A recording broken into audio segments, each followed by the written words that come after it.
Welcome to Tanakh Talk.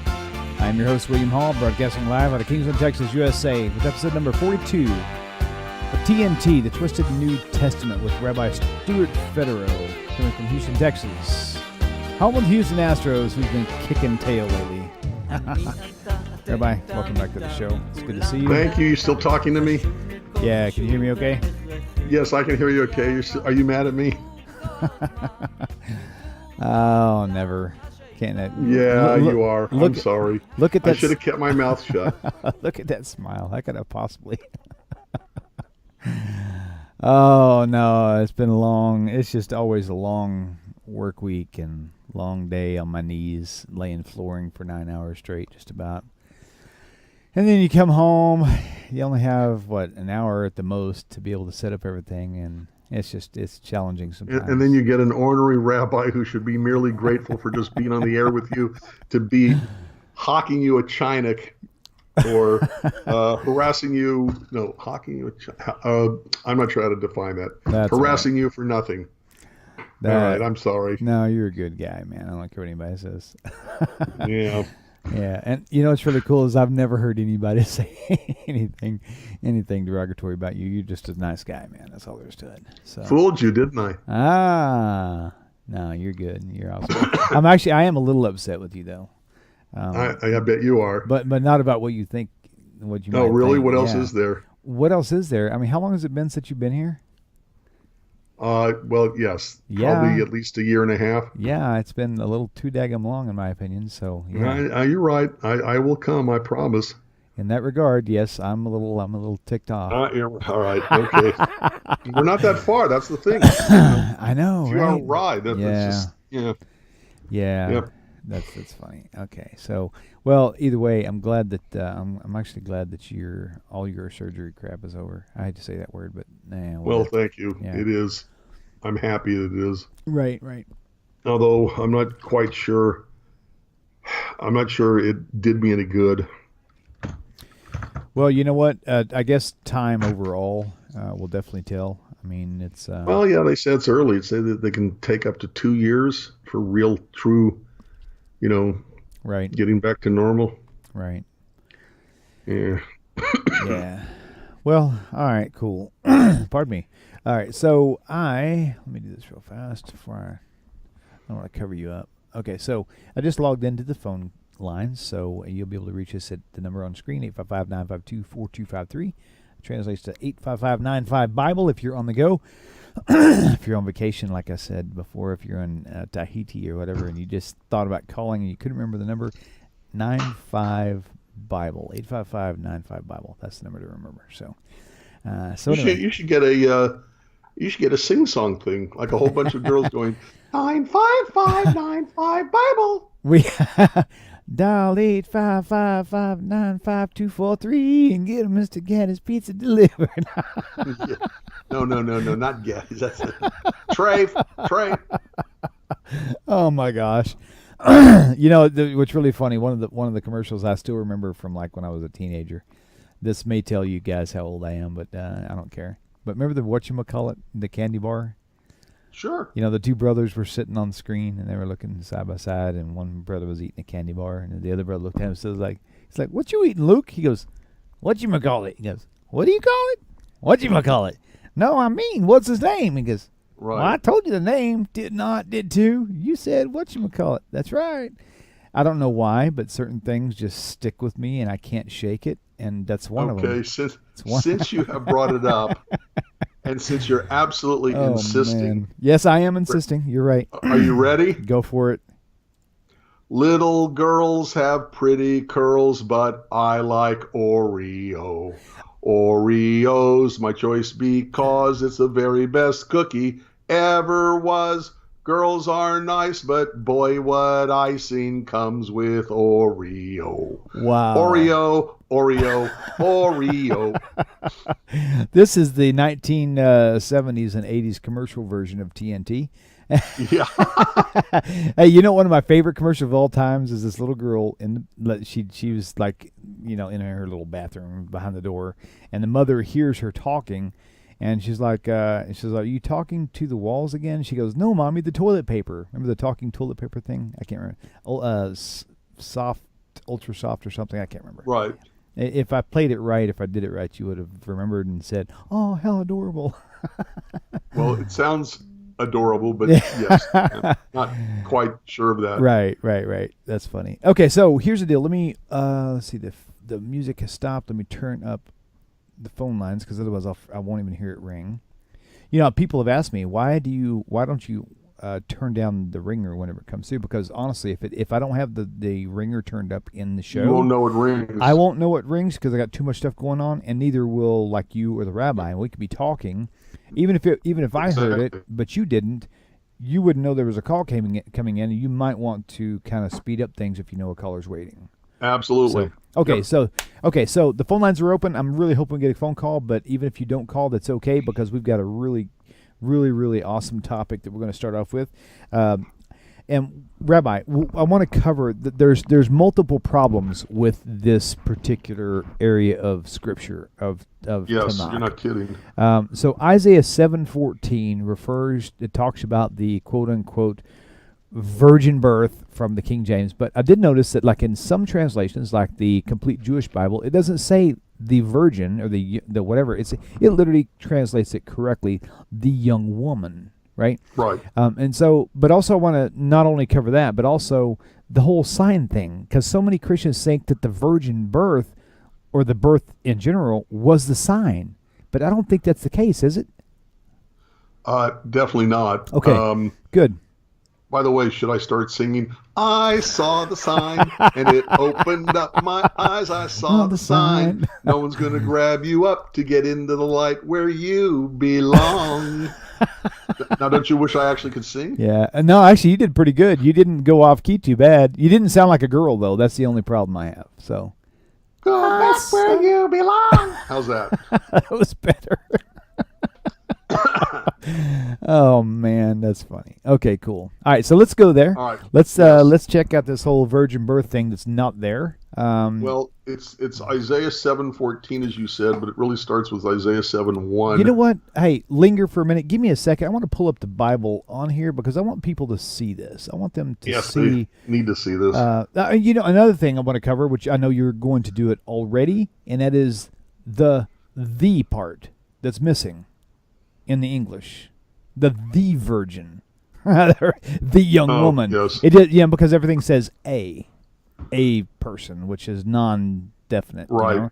Right. So, all right. And then after this, I really want to look at Isaiah 53:9. Okay, great. Let's go there. Yeah, okay. But after this, unless something else comes up. Okay, super. All right, so go ahead and start with that. I'm going to. I hope I'm not cutting off your face by me leaning into. I can't see very good, so You can cut off my face. Just don't spite my nose.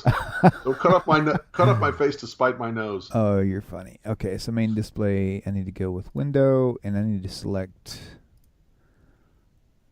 Bible Study 6. There we go. Okay, I'm good to go. So there's that. Okay, so now I can actually pull up a Bible screenshot here, somewhere out there. Oh, okay, Rabbi, go ahead and start with it. I'll pull up the screen. Oh, there it is right there. I just found it. Okay, good. So you can go ahead and start doing your read off if you want. All right. Well, it says, and it came to pass in the days of Ahaz, the son of Jotam. So the question is when were the days of Ahaz? 2017 years ago? No, they're probably 2,700 exactly. So the point is that the whole prophecy isn't about some vast future thing. It was right then and there for the days of Ahaz. Right, gotcha. Okay. And verse 3, God says to Isaiah, "Go forth now to meet Ahaz, you and Sha'ar-Yashub your son." Okay. And say to him, okay, let's see. Okay, here it is, verse 10. Okay. Moreover, the Eternal spoke again unto Ahaz. This is all about Ahaz. Okay. It's not about approximately, give or take, around 700 years later at the time of Jesus. The whole point of this is to take place for the sake of Ahaz. You know, just to clarify, just in case people are thinking, oh, you're really nitpicking here. Okay, let's just say, for example, I told my son, son, I'm going to send you to Disney World this coming summer, and as a sign, what I'm going to do is 50 years from now, as a sign to you, 50 years from now, I'm going to be an old man in a rocking chair. That'll be your sign that, this summer I'm going to do something. It makes no sense whatsoever for it to be 700 years later if it's a sign to Ahaz. Your son is going to say, "Oh boy, in 50 years from now." Yeah, it's really, really just nonsensical, man. It really is. It's unbelievable. No, absolutely. And then take a look at what happens. Okay, now we're getting closer to the. What verse are you traveling to right now? Sorry. I'm starting with 7:10. I was just, okay. Let me back up here. Okay, there we are. 10 is up. Oh, you know what? Let me go to King James because that's what most people have. There we go. It doesn't matter either way. Well, the complete Jewish Bible doesn't word it words more correctly, but most people don't have access to that. So let's go with King James on my side. Yeah. All right, go ahead. Okay. So again, 10 is, moreover, the Eternal spoke again unto Ahaz. So again, I want to reiterate that it's all about Ahaz. The whole point of this is for Ahaz's sake. Right. Then it goes in verse 11. Ask for a sign of the Eternal your God, ask it either in the depth or in the height above. But Ahaz said, I will not ask, neither will I tempt the Eternal. Okay, now I'm not quite sure about the word tempt. Okay. Right.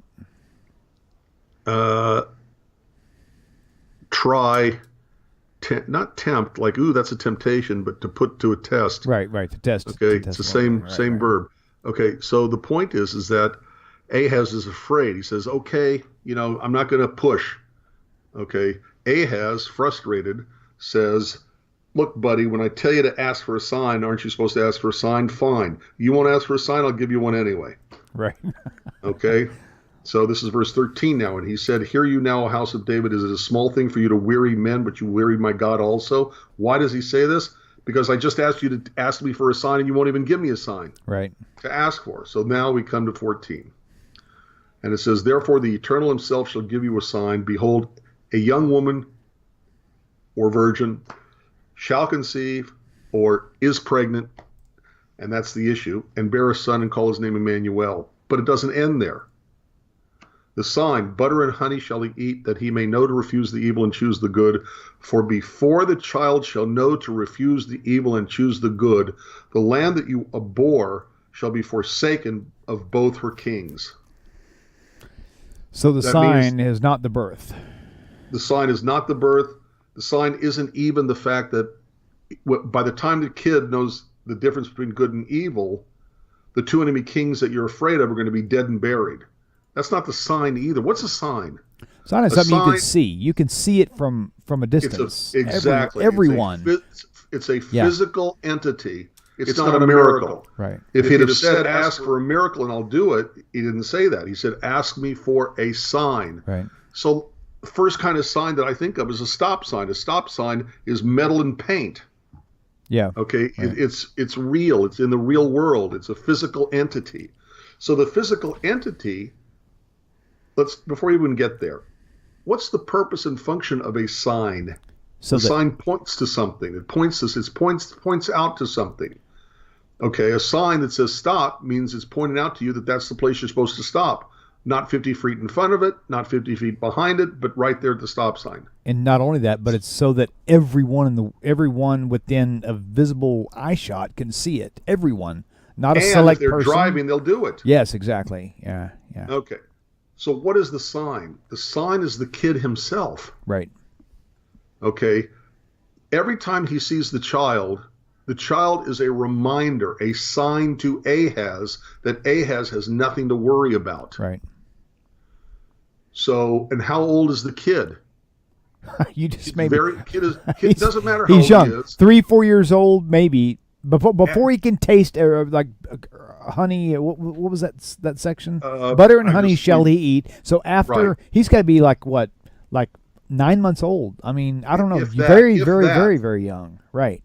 But the point is that before the child knows the difference between good and evil, Verse Right. 16, for before the child shall know to refuse the evil and choose the good. How old is that? Right. Oh yeah. Does that mean he's got to be 700 years old?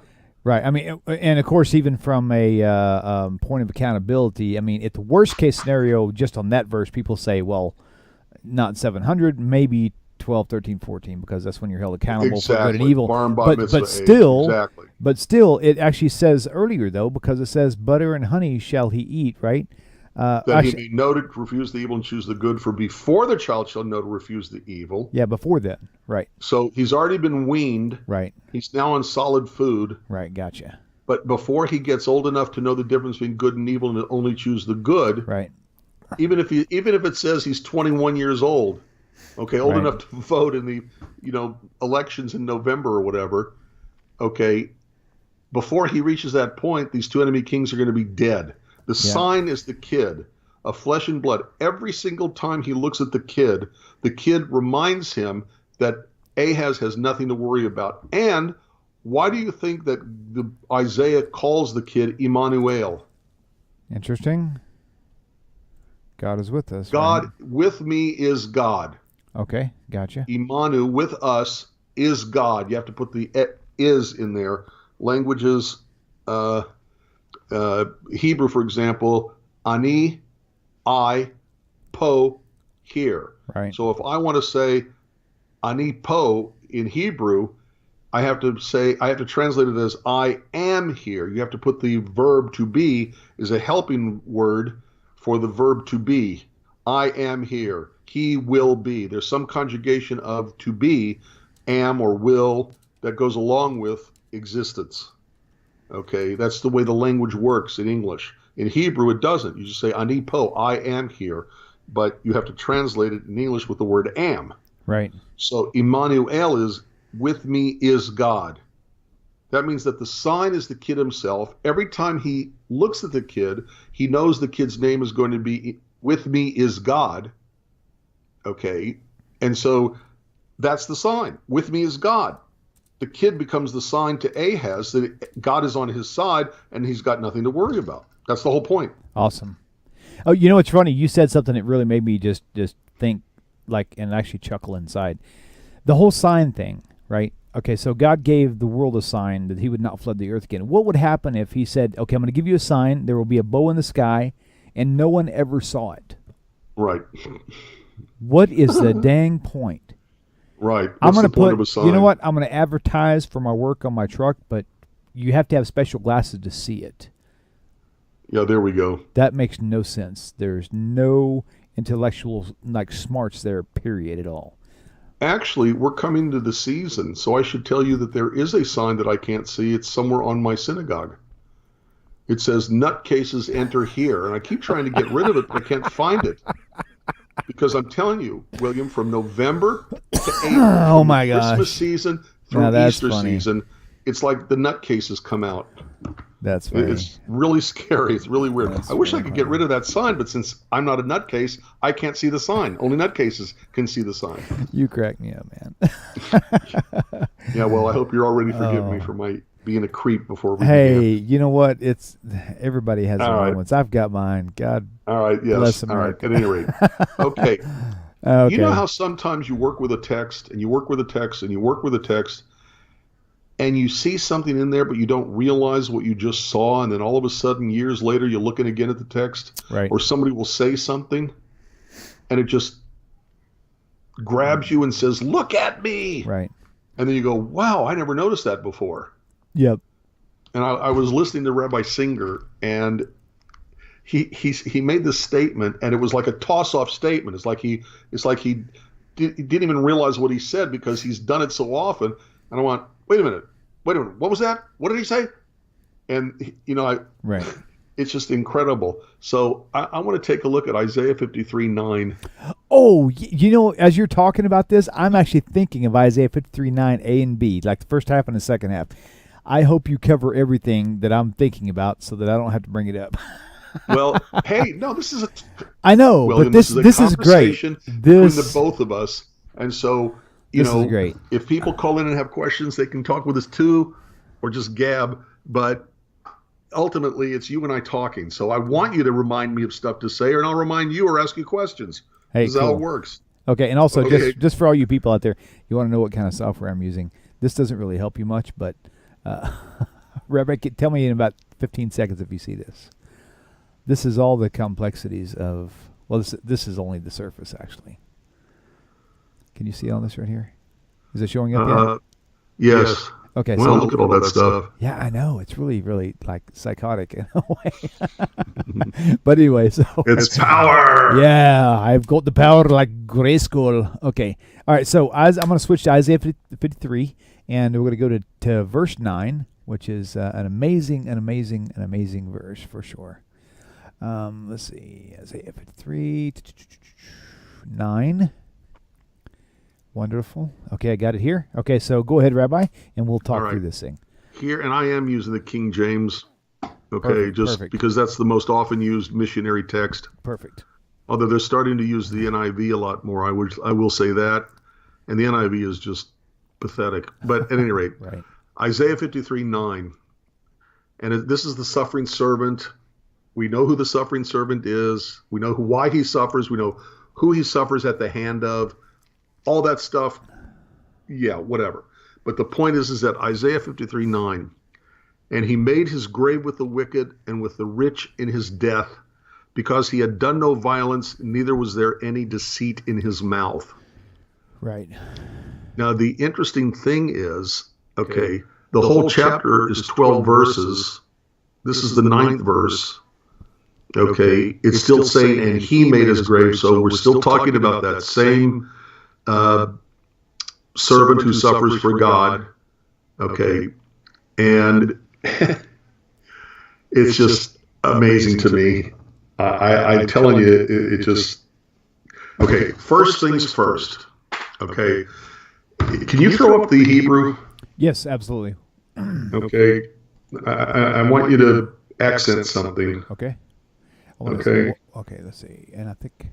Oh, yes, good. I found the alternating verse, so that's good.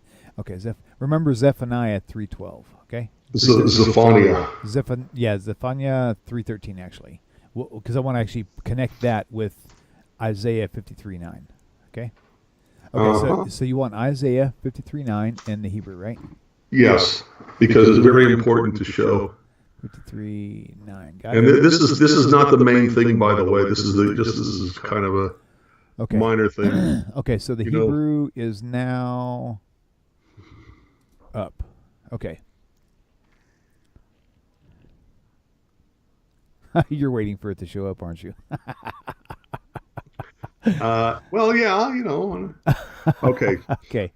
Thank you. Yes. All right. You like that fade, by the way? Take a look. Okay. Okay. You have the verse number on the right of the screen. It says 9. Right. Go all the way to the end of that line. Okay? Okay.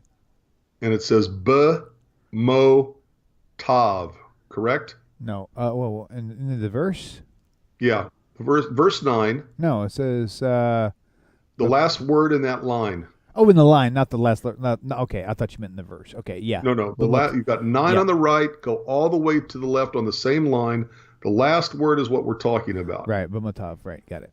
B'motav. Okay. Gotcha. Now, the translation, keeping the Hebrew up, it says, in every translation you've ever want to look at, and he made his grave with the wicked and with the rich in his death. Right. The problem, of course, is that the word is b'motav, and that means in his deaths. Oh, really? It's yes, it's plural. Okay. The first letter, okay, is b, which means in or with. Right. Okay. Okay. The mem and the tav, okay, tell you the root letters, which is mot, which is die. Okay. To pass away. The yud tells you that it's plural. It's not death, but deaths. Oh, my. And the vav at the end tells you it's his. It's the third person singular possessive. Okay, got it. In his deaths. Whoa, I didn't catch that. Okay, cool. In order to fulfill this prophecy, doesn't that mean that Jesus would have to come back and then die again? Right. So that he have at least more than one death. He would have deaths. Interesting. Right on. Okay. Now, okay, that's the first thing, is that almost every single translation I've ever seen, and I mean every translation, misses this. Okay, I want to But see for real even the quick. most introductory person who's just really beginning Hebrew would be able to see that very quickly. The complete Jewish Bible actually missed that part, by the way. It says in his death, singular. I figured they would have caught it, but they didn't. Right. Okay, got it. Going back to King James. Okay, carry on. Right. Okay. You want to go back to Hebrew? No. Stay Okay. where you are. That's Okay. fine. All right, So got the it. first thing you have to point out is it cannot be talking about Jesus because he only died once. Right. Okay. Right. And it's clear from the Hebrew that the word death is plural deaths. Okay. In his deaths. If it was in his death singular, it would be b'moto, not b'motav, but it's clearly b'motav, so it's in his deaths. Oh, plural. Right. Okay, right. that's Got one it. thing. Okay. Now, here's the part that just, Right. other people listening, William, they may have known this all along, but to me, this is like in the past month or so, it's just like boom. Okay. Okay. All right. And he made his grave with the wicked Okay, go ahead. and with the rich in his death. We know it's deaths, but let's Right. just take it as it is right now. Okay. Okay. Keep this in mind. He made his grave with the wicked. Right. Okay. Let's start with that first. Yeah, what is a grave? It's a place where a person is buried.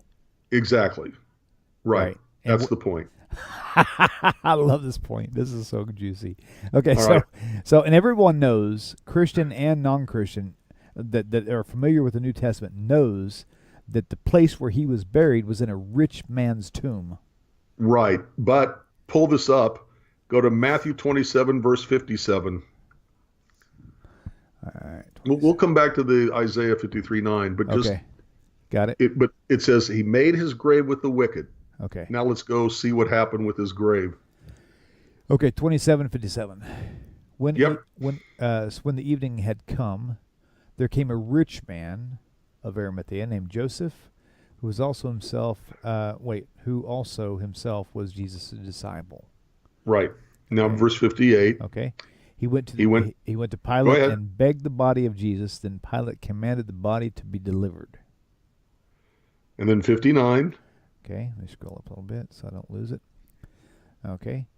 And when Joseph had taken the body, he wrapped it in a clean linen cloth, verse 60, and laid it in his own tomb, in the rich man's tomb, which he had hewn out of the rock, and he rolled the great stone to the door of the sepulchre and departed.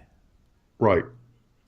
So here it explicitly says what most Christians will know if they've studied the New Testament at all, that he was buried in a rich man's tomb. Right. But that's exactly the opposite of what we had when it says he made his grave with the wicked. Perfect. Don't Don't you love this part? I love this part. Yes. I think it's hysterical, but I'll tell you why in a minute. Okay. Remind me why it's hysterical. Okay. Okay. Now, if you don't mind, yes, go. I'm glad you're back with the Isaiah 59. Okay. Okay. So he made his grave with the wicked and with the rich in his death, but we already discovered that he made his grave with the rich. And in his death, he Okay. died with Now- thieves, not rich people. I'm sorry, say it again? I said, and in his death, he actually died amongst thieves, not amongst the rich Exactly. You people. asked, So it's you totally asked a opposite Christian- on both ends. Right. Yes. So, and by the way, the reference for that, okay, would be Matthew 27:38. Okay. You know, just to show it up there. They can't deny it. It's right there. Yep. There were two thieves crucified with him, one on the right hand and another on the left. Exactly. Yep. Which Okay. means he wasn't with the rich in his death. Right. He was with the wicked in his death. Right. So so instead of being grave with the wicked and rich with his death, he made his grave with the rich and with those who were wicked in his death. Right. Right. And the reason why it strikes me as so funny is because it shows that whoever completely made up, completely made up the story of Jesus's death and burial, they got the facts jumbled up in their heads. Right. So when they wrote it down, this made up story, okay, they were trying to make it match Isaiah 53 and specifically here 53:9, but they blew it. Yep, they did. Oops. Yep. Okay. William, I swear to God, I have read this thing 500,000 billion trillion zillion million times. Right.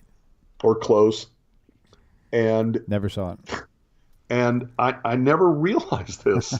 Sometimes some people have to have information clock them on the head before they'll realize it. Okay, so I'll show you something in the same verse, the second half. That. Oh yeah, we didn't get there yet. Yeah. Okay. So actually, you go with that. Do you have something? No. Show it to me. I want to know what you're talking about. Okay. Cool. Zephaniah 3:13. Yes. And by the way, Zephaniah. So I got to tell you, this is also.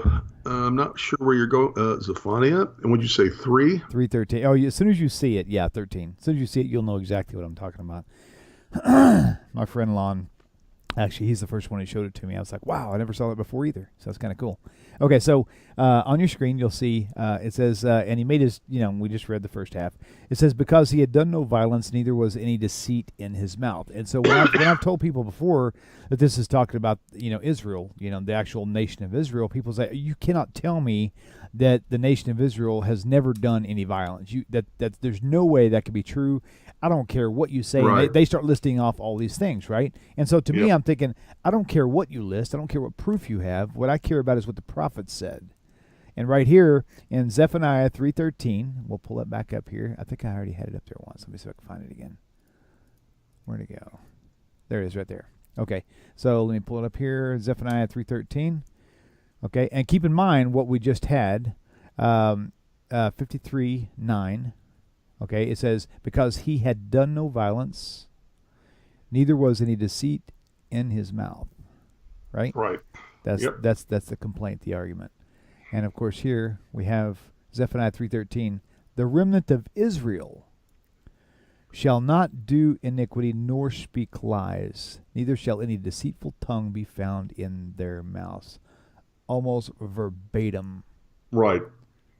Okay, now here let me respond to that. Okay. All right. See, when I read Isaiah 53, what I see in this verse is that as a result of his start over, what did he do? This servant who suffers for God, what exactly did this servant do to deserve the suffering? Okay. In other words, there was no deceit in his mouth. Okay. Or don't move, stay right where you are. Okay. Let me pull it up. Had done no violence, neither was any deceit in his mouth. In other words, he hadn't done anything to deserve what happened to him. Right. Zephaniah 3:13. Okay, well, they could say, oh, well, this is the remnant of Israel. This is like in the future. They can do any number of things. But the question remains, what did the Jews do that Isaiah 53 is actually talking about to deserve all the persecutions they have gotten, that they've received at the hands, usually by the way of history, at the hands usually of good Christians? And the issue is nothing. Jews didn't do anything to deserve the Holocaust, the Inquisition, the Crusades as they would go through Jewish places, kill every man, woman, child. What did they do to deserve any of that? Nothing. They didn't do anything to deserve it. Okay. So to me, when it says, done no violence, neither was there any deceit in his mouth. Okay. So what violence did Jesus do that got him crucified? Well, there was violence he did that got him crucified. He was overthrowing tables in the temple. So that means he did do violence, and that's what got him crucified, because it drew the attention of the Roman authorities, because they don't want rabble rousers. Right. They don't want people getting followers. The Tacitus, Josephus, Philo, what, and the other guy. Okay, the word they use in the New Testament Greek, the Koine Greek, which is usually mistranslated as robbers, thieves, that Jesus was crucified between. Right. In Tacitus, Josephus, Philo, and whatever. You got me. The word is lestes, and the word lestes refers to political insurgents against Rome. Ah, right. Right. Which is technically what Jesus was really guilty of. And the what's it called? The accusation in the book of Matthew calls a little plaque above Jesus on the cross the accusation. In other words, what was he accused of for which he received the penalty of crucifixion? The answer is Jesus Christ, King of the Jews. You think this is your king? This is what's going to happen to him if you don't think the Roman guy, the guy in Rome, the emperor in Rome is your king. This is what's going to happen to the guy you think is your king instead. Right. So he did do violence. Okay, he was a very violent man. You know, talk about, peace and love, Jesus. And if you read the New Testament, Jesus is anything but. Okay, in the Gospel of John, when he goes into the temple to clean it up, as they say, okay, he makes his own whip. Right. He makes his own scourge with which to beat the people. So, you know, he condemns a tree for not having figs on it when it wasn't even the season of figs.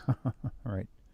Okay, it's not the tree's fault. This is not my image of a God who is that condemning, you know, that it's not even the tree's fault because it's not the season of figs, but he gets condemned to death because he didn't have figs on it, even though it wasn't the season for figs.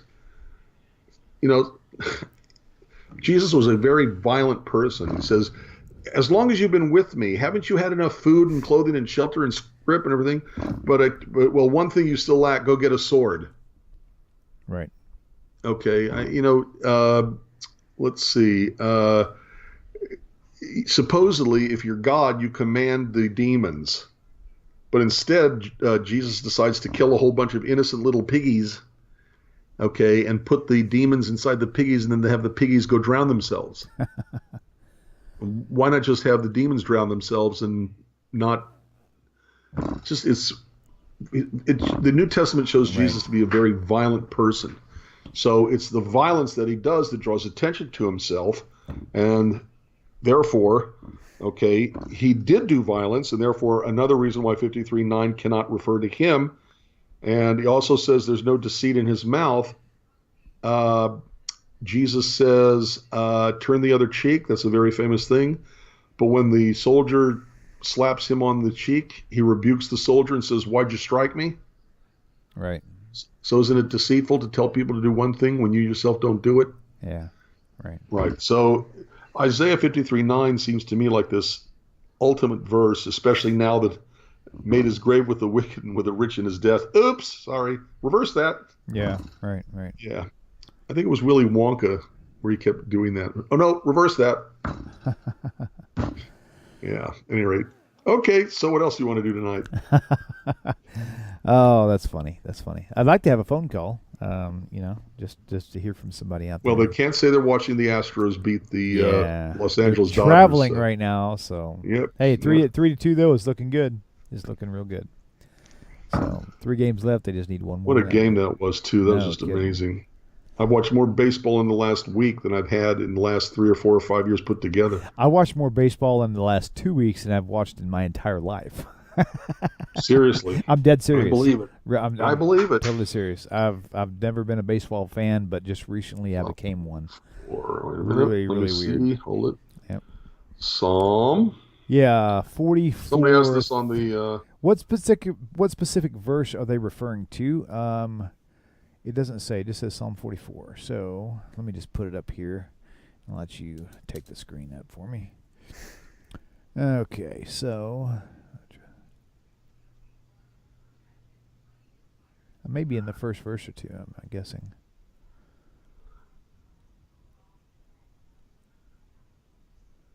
Yeah, I'm not really sure. It would be nice. Hey, Jacob, my brother, what verse in particular are you referring to? 11 and 22. Thank you. Thou hast given us like sheep appointed for meat, and have scattered us amongst the heathen. And then verse 22. Well, that didn't happen until about 40 years after Jesus was dead. So 22. basically, okay, this is actually a good point he brings up, though. It says we are counted as sheep for the slaughter. And, it's very much like, as it mentions in the New Testament, Jesus was led, and he went quietly like a sheep led to the slaughter. But he didn't go quietly like a sheep. Right. That's what we were saying before. He rebukes his captor. What's his name?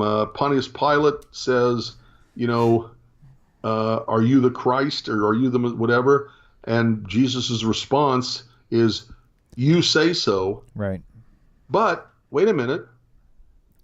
If you go earlier in the text of the same gospel, so it's not like we're dealing with a different gospel and different, language or whatever, linguistic technique or whatever. In the same gospel, Jesus is at the Last Supper. Jesus says, someone here is going to betray me. And Judas says to him, is it me? And the answer Jesus gives to Judas is exactly verbatim the same thing he says to Pontius Pilate, you have said so.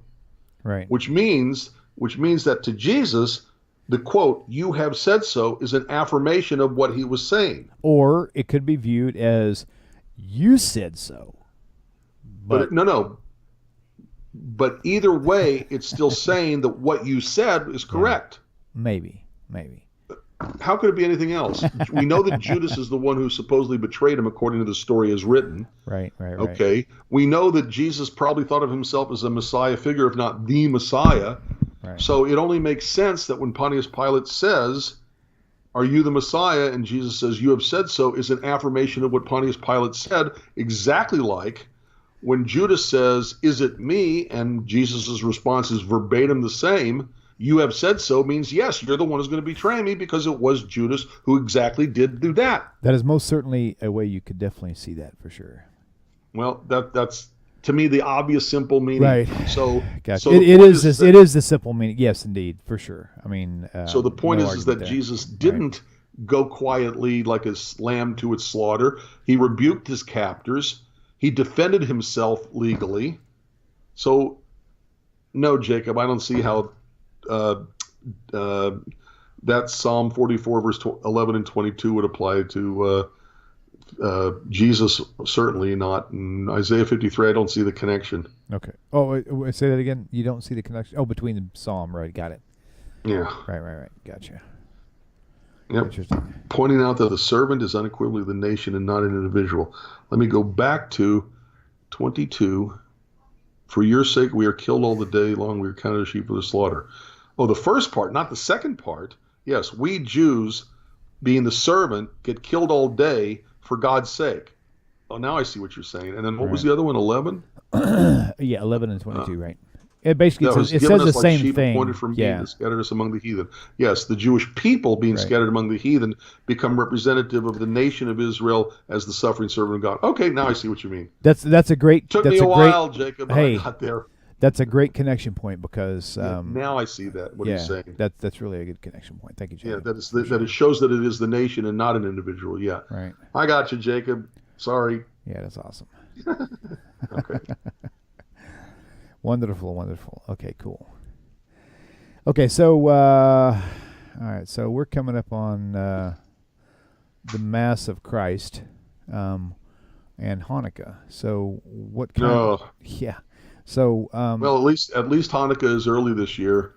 Yeah, it's like actually it's not early. It's the 25th day of the month of Kislev every year. But you know what I mean. Right. Yeah. And so it won't be overlapping too much. Right. Gotcha. So let's just for grins, let's discuss the birth date selected among Christendom, December 25th, the winter solstice. And how it correlates. Well, wait a minute. It's why is it 3 days? Excuse me. Why is it 3 days after the solstice, or 4 days after whatever it is after the solstice? Well, my question is, why did it happen to be chosen to be celebrated on the day of most pagan deities? That one day of the year, right?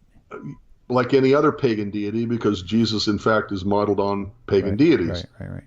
So why isn't it directly on the solstice, the 20th or 21st, whatever it is, of December? Right. What's the answer? I don't know. The answer is because it takes 2 or 3 days to realize the sun is moving back to where it was. Interesting. On the horizon. Look, what does it mean? Okay, solstice and what's the other word for the quarter? You got me. It's the summer and winter solstice and the spring and fall something or other. Equinox. Yeah. It was okay. right. What does that mean? It was on the tip of David's tongue. Yeah, for sure. I'm sorry, what? I said, equinox. It was definitely on the tip of David's tongue, right, David? Right, I couldn't think of it. Okay, so if this is the world and it's on a slant, yep. Okay, and here's the sun, it means the side closest to it gets the hot. Hey, I see somebody. Hi. You. Okay, so it's on a slant, and you've got the sun, the lower part of the earth, because it spins like this, okay, gets the heat. Okay. When the earth goes onto the other side of the sun, it's still tilted, but now the northern hemisphere gets the most heat. Right? Right. Okay. So as the earth spins, the image of sunrise is that there's a certain explicit point on the horizon where the sun will peek over the horizon as it rises in the east. Okay? Okay. So if you pinpoint that, okay, and like take a picture and mark the point every single morning where it is, it'll slowly get closer to one point, and then it'll start moving the other direction. As it moves the other direction, the daylight starts getting longer. Right? Okay, right. So the 20th or 21st, whatever, I don't remember what it is supposed to be the shortest day of the year. I think I have that right. Does that sound right? No, I can't argue with the point. I can't either. I know I'm generally right where you're at, but I don't know the specifics. All right, okay. So yes, you sound as tired as I am. So okay. Yeah. So the point is that it took 2 or 3 days after it reached the farthest point before they would make sure and realize that it was moving the other direction again. Okay. And then they would celebrate. They would say, "Good, the days are getting longer. The sun isn't disappearing." Because the ancient mind, that's what they were afraid of, is that the sun was, going out, dissolving, leaving. Gotcha. Right. Okay? So the sunlight during the day gets shorter and shorter and shorter. The sun reaches the furthest point on the horizon, either to the left or to the right, depends on which way you're facing. Okay, and then it starts moving again to the other direction, which means the days are getting longer again, and so everybody celebrates. Yay! It's coming. The daylight time is coming back again. Right. So that's why it's a couple of days after what is actually the solstice. Gotcha. And that's why That's why you had all these pagan, nature-tied holidays to celebrate the solstice, because they saw that the sun was coming back. Don't leave us! Don't leave us! Okay, so, let's close the show out with the topic on. Oh yeah, June. The summer solstice is June 21st. Thank you, Tony the Night Owl. So if the summer solstice is the longest day, then the winter solstice is the shortest day. Gotcha. Right. Okay. So let's close the show out because we're actually kind of on a really interesting roll about attacking this one certain agenda, which is good. Let's do. Why is it important for people to know that the blood sacrifice is not the only resolution for sin? In fact, it's not really even a resolution for intentional sin. Okay, William. People will say that they need a blood sacrifice for the forgiveness of sin. And if they say that you must have a blood sacrifice, there is no forgiveness of sin without it, then all you have to do is show one time where God gave forgiveness without a blood sacrifice, and it blows their whole theory in the smithereens. Like Yonah. Because they say, exactly, immediately what comes to mind. It's what we read on the Day of Atonement when we're talking about sin and sacrifice and atonement and forgiveness from God and everything else. And what do we choose to read? We choose to read Jonah in the afternoon. Right. Interesting. So on Yom Kippur, of all things. Exactly. Yeah, the one day that the Christian world missed by 6 months. I will tell you this: the thing that had me confused for years was, in the chapter about the holy days, it goes from Yom Kippur into Passover, and it kind of it almost could be very easily conflated, and so I got them confused at some point. By the way I was reading them, it seemed like they were all together, but most Christians don't realize that they're not together at all. They're completely on opposite ends of the calendar, just like the opposite ends of the world for us in Jakarta or Indonesia. They're like totally not even connected at all. And so if people could really just wrap their head around that, they might be able to start being open to some other ideas. Right, but if you can show one time that there is forgiveness by God without a blood sacrifice, then the whole idea that you have to have a blood sacrifice is just blown apart. I will tell you this: it's just shown to be nonsense. I love my family dearly, but my oldest brother, the last argument we got into, the last discussion we got into, he said, "If you will show me one place anywhere in the entire Bible where blah, blah, blah, blah, blah." So I very quickly brought up a scripture, and he blocked me on Facebook. That's not a joke. It's dead serious. Oh, I believe it. They think they know, and when they find out they don't, they turn hostile. Right, because the only thing they know is what they're told. They've never picked up the Bible and read it for themselves without looking at the Bible through Christian-colored glasses. Yep, absolutely. Yep. It's unfortunate. Good news is we're slowly reconnecting again, but just not in a biblical sense. Oh man, my can I say that? Yeah, most people know that my biological father is a messianic.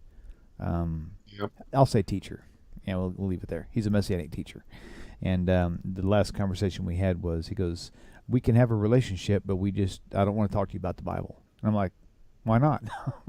That's like the one thing I love talking about. He doesn't want to talk about it to me and I know the reason why is because he knows that I know more about this stuff than he does. It's very unfortunate, but that is the case, and he knows that the conversation won't last long. So he hasn't talked to me since. And I'm like, I guess he can't socialize on a family basis without actually going there. That's really heartbreaking. But oh well, whatever.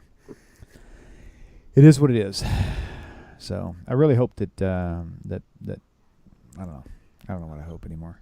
I just know that we all have a job to do, and that's just to continue to keep that light lit, Yep. So keep the light lit, keep studying, get closer to God. Yes, indeed. Well, you know what? I started you about a half an hour late, and I also started you a half an hour late because I got on the phone with you after late too. That's okay. And then when we got on, yeah, I got all testy, and again. I apologize for that. That's okay. Hey, we all have our moments. So, all right, good deal. Well, it would error me to not mention if you don't have Rabbi Federow's book. Yeah. I can mute you, so I'd rather you just be quiet voluntarily. So, Judaism and Christianity, a contrast. If you don't, I'm going to put just the ad up. You can see sort of a picture of this whenever I make this go live. Okay, so this is, if you look inside the circle, it says Judaism. It's black and white book, black and white letters. Anyway, Judaism and Christianity, a contrast. You can get it on Amazon. You can get it on Kindle. But it's a very easy read. It's a very thin book. It's very condensed, but it is strictly showing, which is brilliantly the way you put the black on white, white on black, purely designed to show the differences, just like the black and white, white on black. That was Marcy, my wife's idea. Brilliant. So she said everything's going to try to show color, be black and white, and it'll come on. Yeah, exactly. So if you don't have the book, you really should get it. So anyway, yeah. So and some good news for all. I don't know how many people watch the other shows that I do, but you have some Federow junkies who only watch your show. Hopefully in about 3 to 6 months, we might be going back to every week again. So we've got a building on the way coming. It'll be sitting on our property so that I can actually start working on it to get sheetrock, electrical, insulation, carpet, the whole 9 yards, so that we can, once that's done, then I can actually start recording every week. Right now we're still in my wife's office, so we're kind of taking it on an every other week basis. So and if you want to contribute to help out getting this thing paid for sooner so they don't charge me 200% of what hey, you know what's funny is, Rabbi, this is not a joke. So this building, it's basically right around a $9,500 building. Wow. We're going to pay it out for 5 years. It's going to cost us $22,000 for a Wait, what? For a $10,000 building. So if I could pay it off sooner than 5 years, that would really save us a whole lot of money. So if you're interested, TanakTalk.com, look for the PayPal button. Or what is it?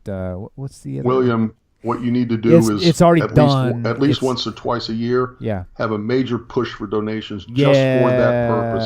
That's not going to happen. So it would be nice, but people don't respond well too much to that. So that's okay though. Well, they should. But the point being, we're going to be, the studio is going to be moved, and we'll be back on an every week basis really soon. And I'm really excited about that because I miss doing the every week shows.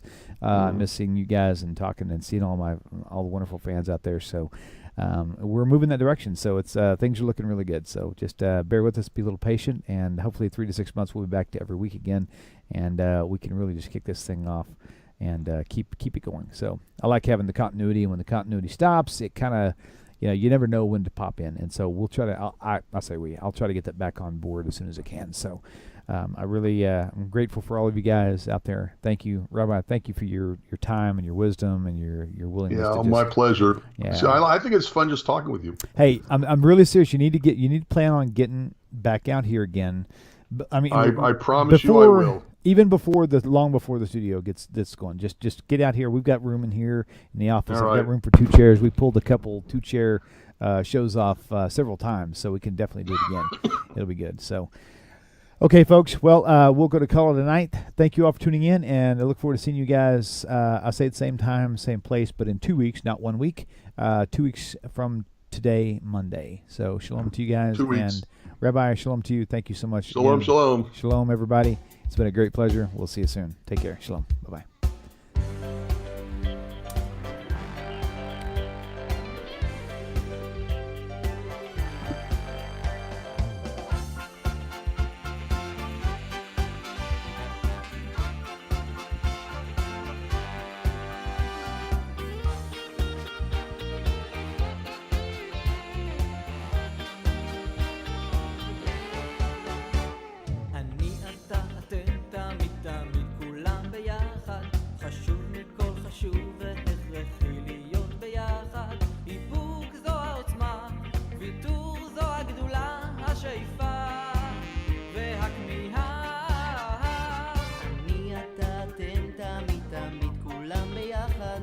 חשוב מכל חשוב והכרחי